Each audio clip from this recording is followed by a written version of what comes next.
안녕하세요. 법무법인 강산의 김은유 변호사입니다. 반갑습니다.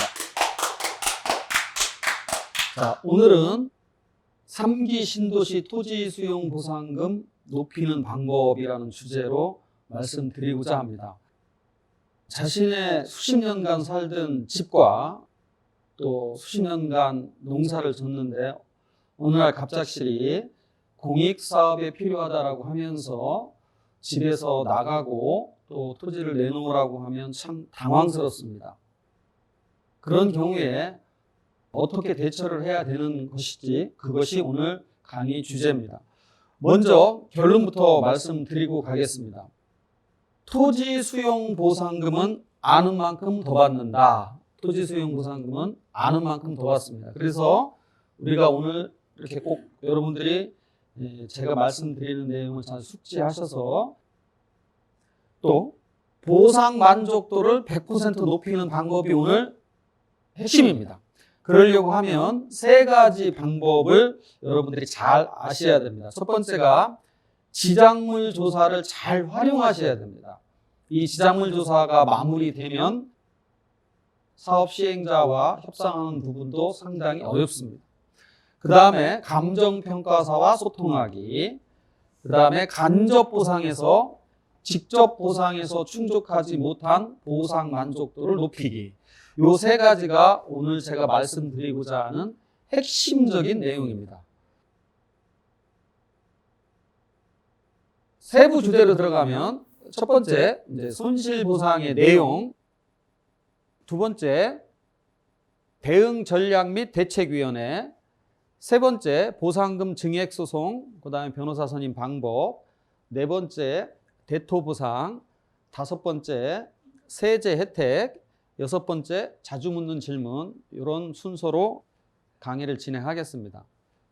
자, 먼저 보상 흐름도를 우리가 숙지를 해야 됩니다. 여러분들이 이 표를 제가 다 설명드릴 수는 없지만 그래도 이 보상 흐름도 이 표 전체를 어느 정도는 꼭 이해를 하셔야 됩니다. 그래서 제일 먼저 토지 및 물건 등 기본 조사, 토지가 얼마큼 있고 어떤 물건이 있는지를 확정을 해야 되겠죠. 그 다음에 보상 계획을 공고하고 통지를 해줍니다. 그리고 우리가 열람을 할 수 있는 부분이고, 그 다음에는 감정평가사를 통해서 감정평가를 해서 협의보상금을 산정합니다. 이것을 1차 평가라고 합니다. 1차 평가가 끝나면 손실보상 협의 요청을 사업시행자가 해옵니다.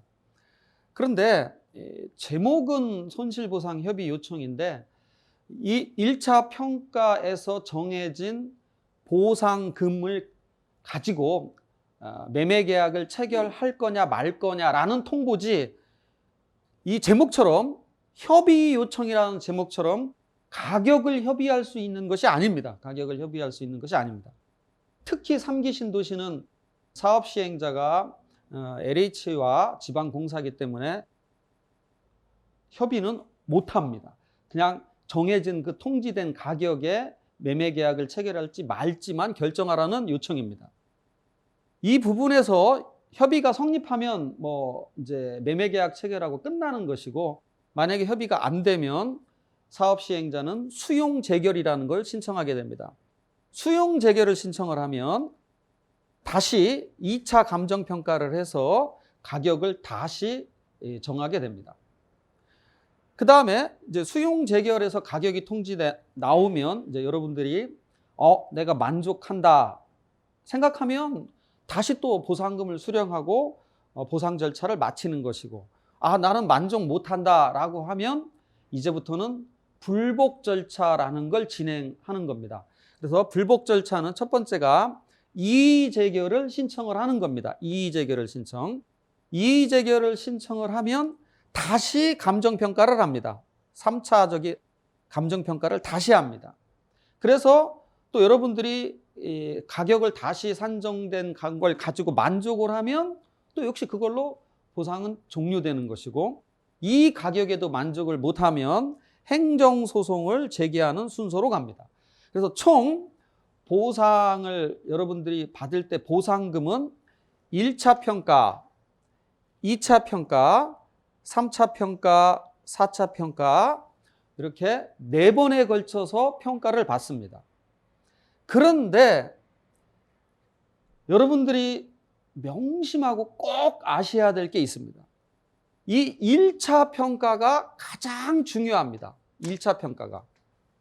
이 1차 평가 금액이 산정돼서 나오면 이렇게 2차 수용재결 가고 이의재결 가고 행정소송을 간다 하더라도 1차에서 나온 보상금의 10%가 증액시키는 것이 어렵습니다. 그러니까 만약에 1차에서 내가 10억으로 보상금이 산정됐다라고 하면 행정소송, 대법원까지 가도 11억 이하라는 겁니다. 11억 이하. 10%를 넘기가 어렵습니다. 그래서 여러분들은 이 1차 평가가 제대로 나오는 게 노력을 하셔야 됩니다. 1차 평가에서 제대로 나와야 됩니다. 그렇지 않으면 수용재결, 이의재결 행정소송에서 증액이 많이 안 된다. 이걸 꼭 말씀드리고 싶습니다. 자, 그리고 이제 오른쪽에 보면 제가 이렇게 세모 표시를 해놨습니다.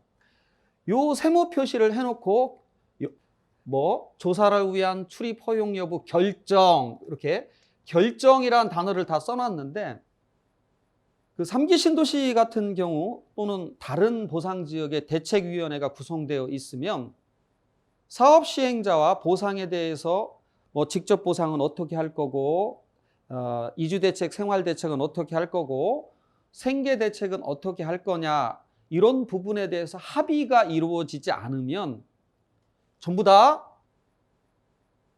응하면 안 된다는 사실은 암호문입니다. 이 부분은 하면 안 된다는 뜻입니다. 이 부분은 하면 안 된다. 그래서 자, 기본조사 할 때는 여러분들이 해야 될 건 사진이나 비디오 촬영을 해놓고 사업 시행자가 여러분들 집이나 여러분들 공장이나 여러분들 살고 있는 터전 또는 영업장 이런 부분에 조사를 하기 위해서 출입을 한다라고 하면 합의가 되지 않으면 당연히 출입 부분에 대해서 거부를 해야 된다는 뜻입니다. 그 다음에 자료 제출 여부도 마찬가지로 합의가 되지 않으면 자료 제출을 하지 말라는 그런 뜻입니다.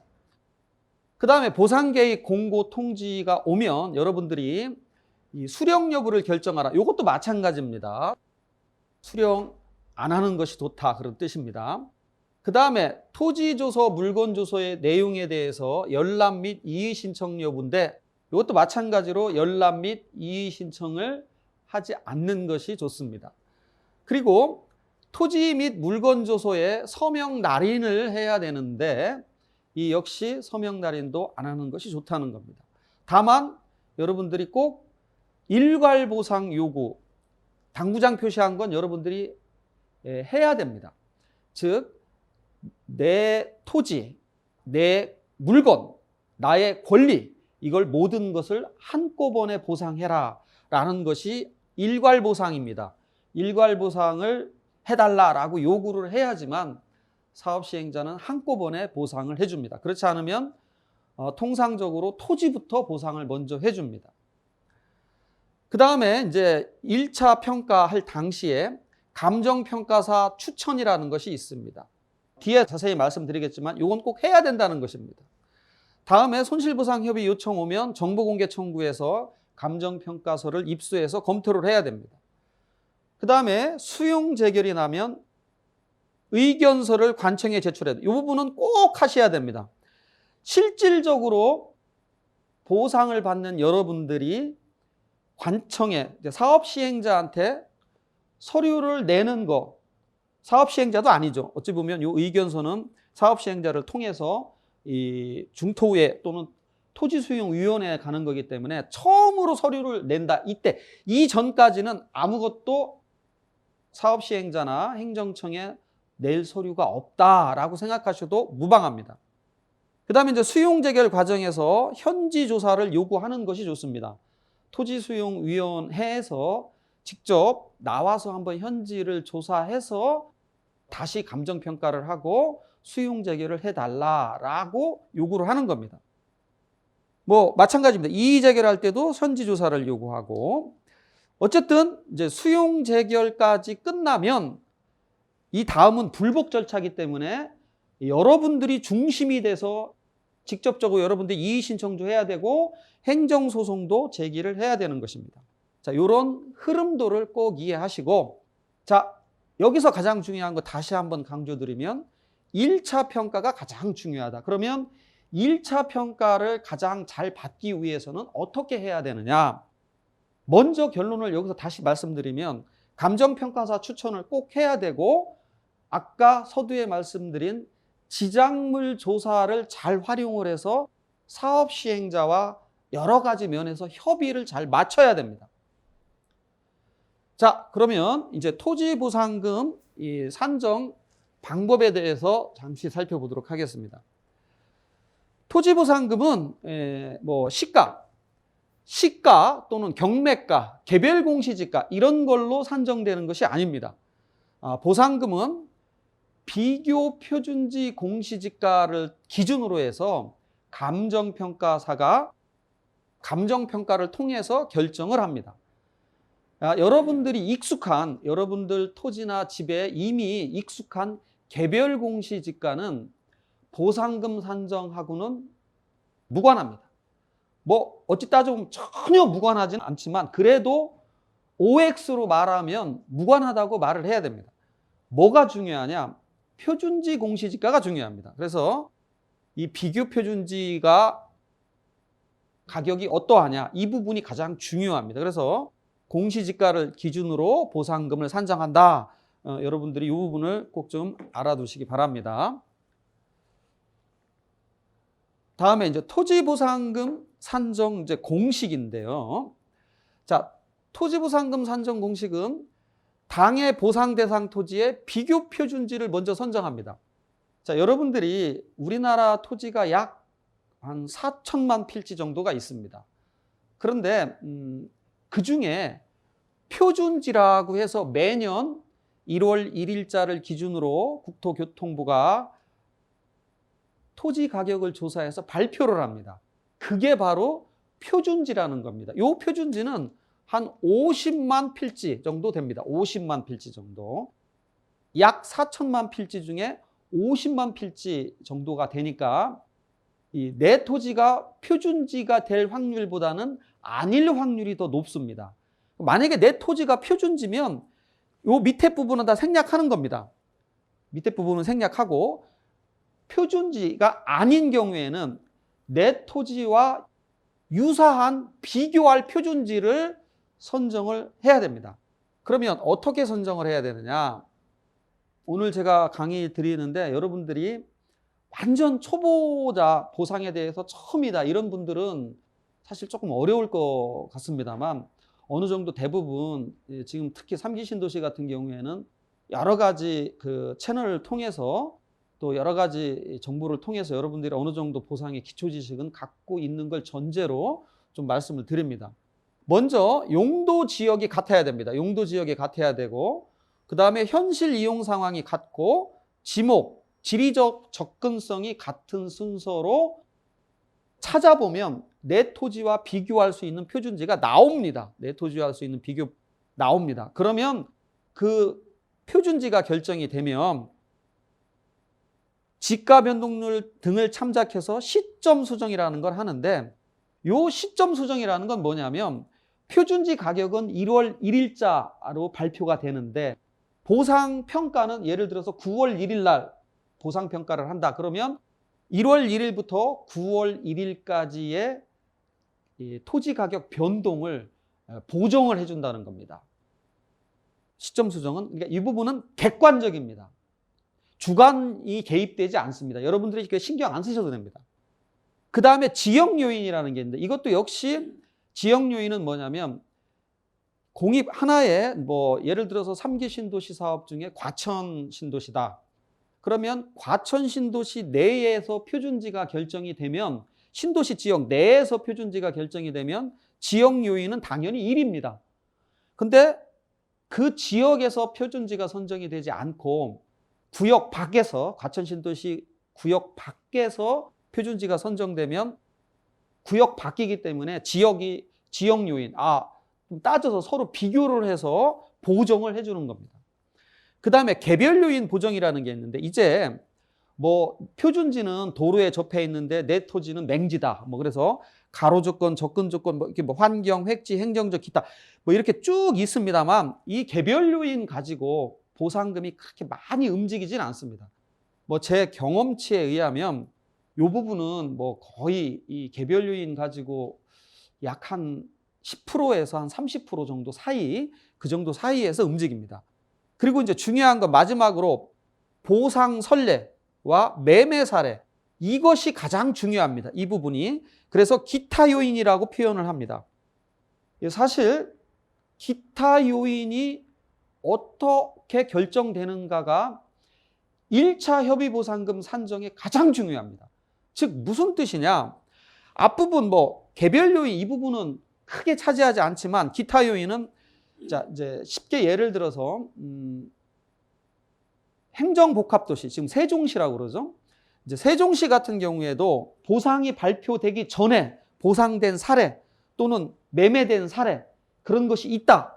그런데 표준지 공시지가하고 비교해 보니까 표준지 공시지가가 너무 낮다. 예를 들어서 표준시 공시지가가 지금 뭐 세종시 같은 경우에 전답을 기준으로 해서 8만 원밖에 안 된다. 8만 원. 근데 지금 우리가 그냥 피부로 느끼는 시세는, 또 매매 사례나 보상 선례, 특히 매매 사례는 평당 20만 원을 한다. 그러면 요 기타 요인으로 여기서 곱하기 한 2 정도로라면 16만 원이죠. 그래서 한 2.3 정도 해서 20만 원으로 맞춰주는 겁니다. 그래서 여러분들은 1차 협의보상금이 가장 중요한데, 이 기타 요인이 어떤 것으로 산정이 될 것, 즉 매매 사례가, 어떤 매매 사례가 기타 요인 산정에 반영이 될 거냐, 또 보상 선례, 어떠한 보상 선례가 기타 요인으로 반영될 거냐, 이 부분 협상이 가장 중요합니다. 토지보상금에 대해서는 이것이 거의 전부입니다. 이 기타 요인 협상이 제대로, 물론 협상을 한다라고 해서 감정평가사님들이 또는 사업시행자가 그래요, 그렇게 해드릴게요, 이러지는 않습니다. 이러지는 않습니다. 그렇게 하면 뭐 그거는 잘못하면 형사처벌 될 수도 있습니다. 하지만 어느 정도 공감대가 형성이 돼야 된다, 이렇게 표현하면 될 것 같습니다. 그래서 여러분들이 대책위는 이 보상 선례를 전부 조사하고 또 매매 사례를 철저히 조사해서 사업 시행자한테 또 감정평가사한테 제시를 해야 됩니다. 그 부분이 가장 중요합니다. 토지보상에서는 이 부분이 가장 중요한 거 여러분들 좀 꼭 명심하시기를 바라겠습니다. 자, 문제는 아까도 말씀드린 게 이제 110% 증액 불가, 감정평가서 타당성 족쇄, 이렇게 제목을 다뤄봤는데요.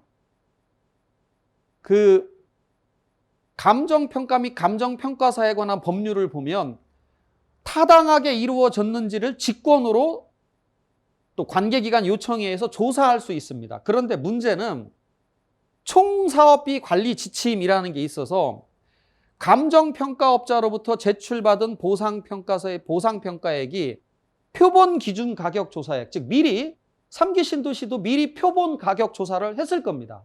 미리 표본 가격 조사를 했을 겁니다.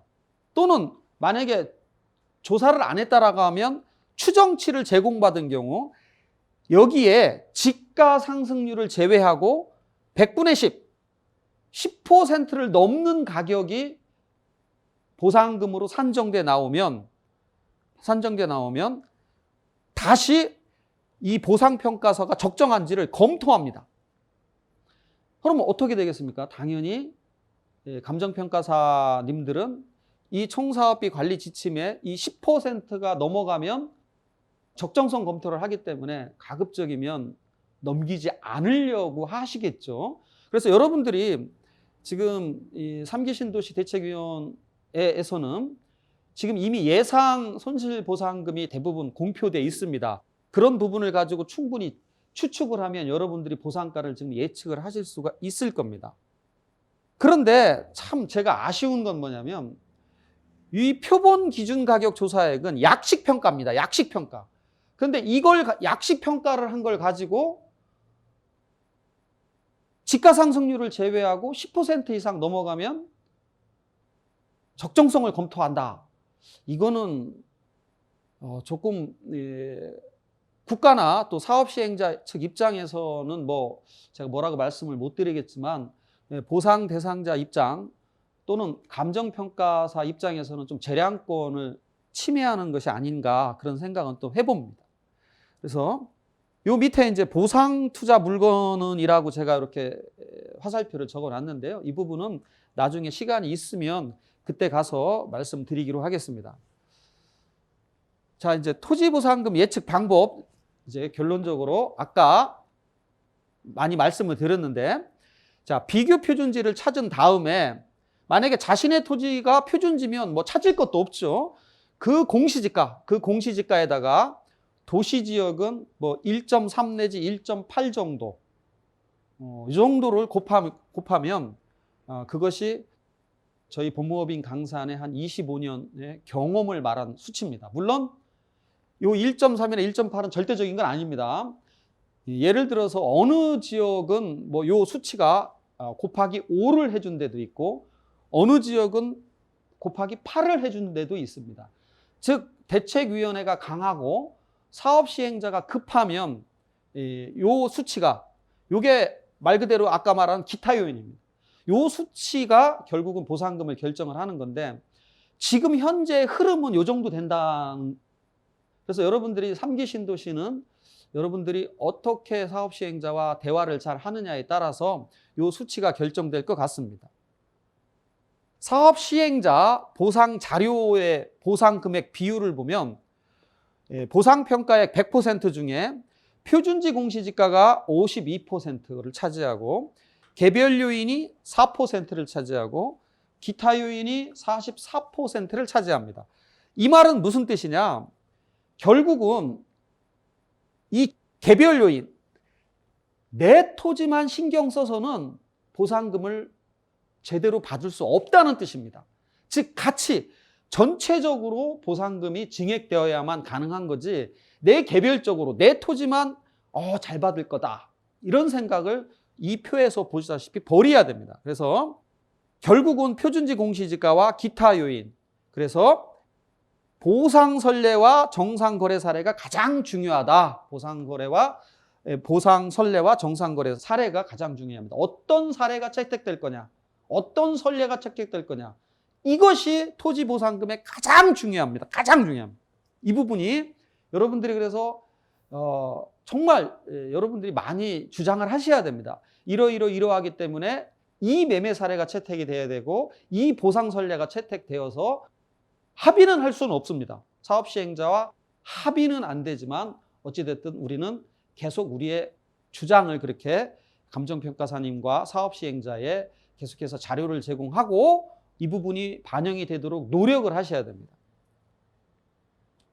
자, 건물 지작물 보상에서는 뭐 건물 지작물은 원가법으로 평가를 합니다.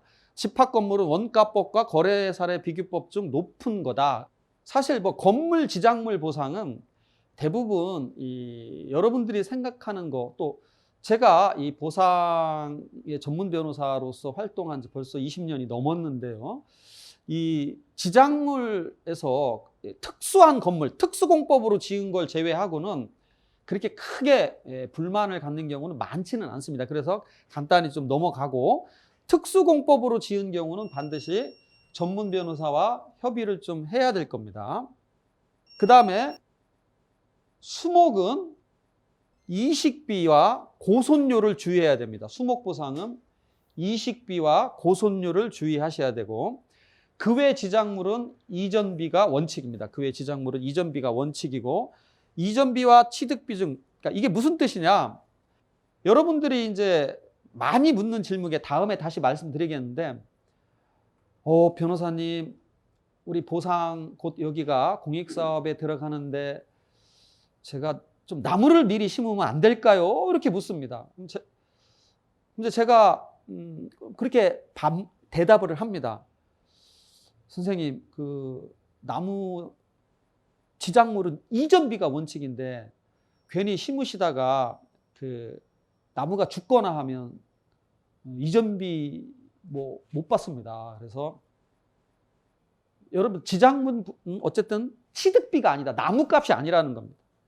이전비다. 이전비다. 그래서 이걸 꼭 이해를 하시기 바랍니다.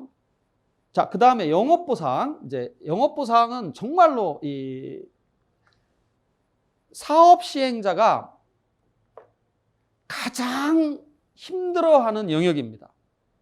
그래서 이 강의를 듣는 대책위원회나 또 3기 신도시 대책위원회나 아니면 그 어떤 대책위원회라도 여러분들이 갖고 있는 가장 큰 협상을 할 수 있는 파워, 힘은 영업보상에서 나옵니다. 영업보상은 이 5가지가 됩니다. 즉 영업이익 4개월치, 그 다음에 인건비득 고정적 비용, 휴업기간 4개월에 해당되는, 물론 이 휴업기간이 4개월에서 2년 사이까지 결정을 해야 됩니다.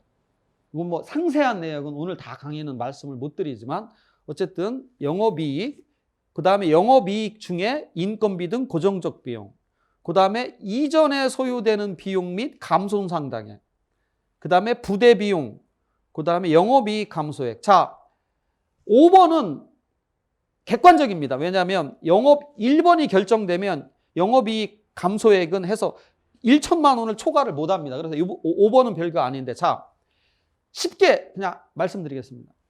영업이익 4개월치 또는 24개월치 2년치까지인데 여러분들이 자료를 제출하지 않으면 사업 시행자가 알 길이 있는가요? 여러분들이 자료를 내지 않으면 사업 시행자는 어떻게 영업이익을 산정을 하나요? 또 여러분들이 자료를 제대로 안 내면 어떻게 이 인건비 등 고정적 비용을 산정하고 어떻게 이전에 소유되는 비용 및 감손상당액을 산정할까요? 요거 생각해 보시면 답이 나옵니다. 그래서 아무것도 하지 말고 상담부터 받아라, 이런 표현을 제가 쓰는데요.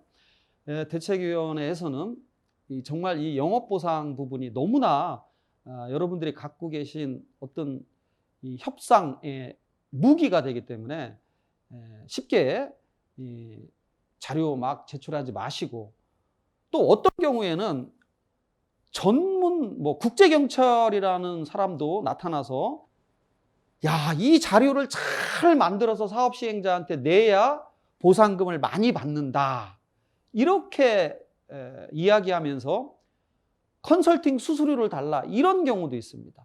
이런 거에 넘어가시면 안 됩니다. 그래서 자, 상세한 부분은 제가 나중에 다른 기회의 영상에서 말씀드립니다. 어쨌든 영업보상은 여러분들이 갖고 있는 힘이다, 오늘은. 그래서 이 영업보상을 이 힘이 되기 때문에 이 부분을 가지고 사업 시행자와 협상을 하셔라 라고 말씀을 드립니다. 자, 이번 시간은 이거로 마치고 다음 시간에 다시 뵙겠습니다. 고맙습니다.